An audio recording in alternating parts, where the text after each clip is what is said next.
पाथरीत कापूस व्यापाराचे भरदुपारी अपहरण, महामार्गावर खळबळ. अवघ्या काही सेकंदात कारमधून व्यापाराला जबरदस्तीने नेले. CCTV footage viral. पाथरी प्रतिनिधी. परभणी जिल्ह्याच्या पाथरी शहरातील बीड परभणी महामार्ग क्रमांक 61 वर शुक्रवार दिनांक 21 ऑगस्ट रोजी दुपारच्या सुमारास कापूस व्यापारी पुरुषोत्तम सोमाणी यांच्या अपहरणाची धक्कादायक घटना समोर आली आहे.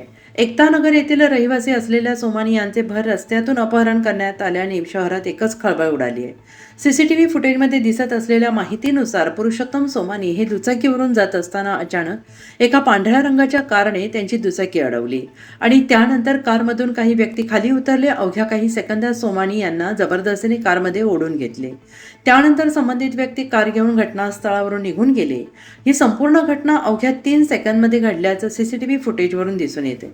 भर दुपारी महामार्गावर घडलेल्या या प्रकारामुळे परिसरातील नागरिकांमध्ये भीतीचं वातावरण निर्माण झालंय. या घटनेचे सीसीटीव्ही फुटेज समाज माध्यमांवर व्हायरल झाल्याने पाथरी शहरात या घटनेची जोरदार चर्चा सुरू आहे. दरम्यान या घटनेमुळे शहरातील कायदा सुव्यवस्थेबाबत नागरिकांकडून प्रश्न उपस्थित केले जात आहेत.